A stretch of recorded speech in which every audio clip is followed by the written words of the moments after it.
fort que l'État aura à faire loolu yëpp mooy des défis qui percutent nos institutions. ñii ñu ngi liggéey assemblée bi. non ñi ngi en fait assemblée bi pour man man de sunu bos moo gën a loolu. j'aime quand il y a l'équilibre des forces parce que c'est là où il y a un débat. ñi fi jaar yëpp majorité ñooy ëppale député assemblée. On a retrouvé aujourd'hui l'assemblée avec 130 députés. Ça a donné quoi? Je pense que c'est pas à moi de l'apprécier, c'est aux Sénégalais de l'apprécier. Autant aussi, on peut faire un regard aujourd'hui sur la justice qui est en train d'évoluer. Aujourd'hui, on a parquet financier bi mu ngi nii di monter en puissance. Am na acteur bu ñu déggul woon bu ñëw muy la CENTIF. Donc dama dégg président Ousmane Sonko mu wax bu am solo bu nga xamante ne jar na bàyyi xel du ma ne sax am na solo parce que dafa ne Sénégal démocratie yoru ko. am na dëkk yu bëri bu ñu évoluer c'est parce que à un moment dañuy def quasiment lu ñuy wax dictature mais li indi tey critique yi ñuy critiquer démocratie bokk na ci la séparation absolue des pouvoirs parce que moom mooy indi impuissance pouvoir exécutif mooy tey premier ministre taxaw ne à partir de maintenant c'est tolérance zéro dama bëgg réew mi ñu arrêté di saaga wax bu ñaaw ñëpp d'accord mais Abdou Nguer li nga ko jàppee yóbbu ko institution kenn d'accord ci Assane Diouf bi nga yóbbu inscription te nga dem yóbbu flagrant délit Azoura ak ñeneen kenn d'accord ci et ça va être quoi ëllëg en tant que exécutif nga ni ñun on fait la traque des biens mal acquis nga yóbbu 5 ministres en instruction nga ñëw justice innocenté leen parce que à la base le rapport de la Cour des comptes a fait des recommandations est-ce que les juges vont suivre des recommandations. dit comme ça dafa mel ni Ousmane Sonko mooy bës loxoom ci justice bi. non je dis pas comme ça tey attends tey xoolal tey. pouvoir exécutif ñoo ne def benn loi d'interprétation yóbbu ko conseil retoqué ko mais si on continue comme ça qu'est-ce que ça veut dire initiative bu exécutif jël justice bi mën na ko recaler mooy tey boo demee yeneen dëkk yu mel ni France où le pouvoir judiciaire est en train de freiner la politique carcérale de l'État tey état bi day taxaw ne non sur certains délits on veut mettre des peines assez fortes le juge dit non c'est pas conforme aux droits c'est pas conforme à la Cour européenne des droits de l'homme c'est pas conforme à la démocratie c'est pas conforme à la liberté d'expression il peut arriver qu'il y ait pas de li état bi bëgg pouvoir exécutif bëgg ko du méngoo ak li justice bëgg et dans ce cas-là un pouvoir va arrêter l'autre non pas dans le fonctionnement de l'État mais dans la capacité à appliquer sa politique publique mais dans 3 ans dans 4 ans qu'est-ce que ça va être. Je pense que c'est intéressant de voir comment nos institutions sont en train d'évoluer en attendant la grande question bi ñuy xaar mooy le rapport entre le premier ministre et le président. dinaa si ñëw mais d'abord la reddition des comptes parce que yaa ngi wax léegi liggéey bi justice bi tàmbali le parquet financier et tout ci li ñu jot a jaar muy rapport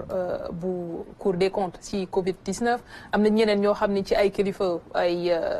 dañ leen di tuumaal ne dañoo guerre wala nañu yoree moo baaxul. Qu'est-ce que ça fait aujourd'hui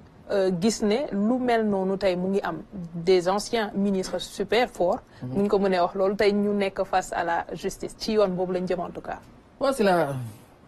sunu démocratie ak sunu fonctionnement réew moo egg foofu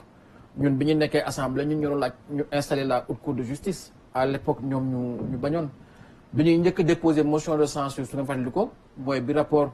Covid bi génne. Et on disait que lii c'est pas normal puisque Covid bi dafa nekkoon contexte bu particulier bu nga xamante ne dafa laajoon décence dans la gestion de l'État. Oui. Puisque dañu tolloon mois bu nga xamante ne daanaka fonctionnement État bi dafa arrêté woon ñu confiner Sénégalais yi. Je pense que bu rapport bi génnee li ñu doon xaar mooy comme le président l'avait dit des sanctions aujourd'hui loolu moo nekk di am nii mais je dois dire en tant que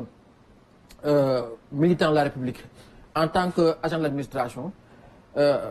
J'ai beaucoup souffert bi ma toogee sant Ismaël Madior Fall garde des Sceaux mu toog di wax ne ñëw na sama bureau indil ma 50 millions ma delloo ko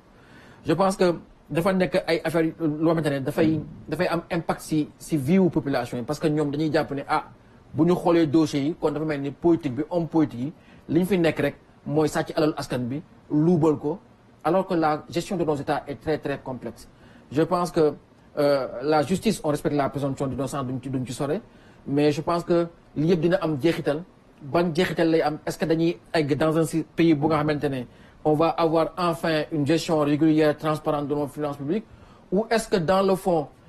mën na indi un affaissement sur le plan administratif parce que quand je prends la relation que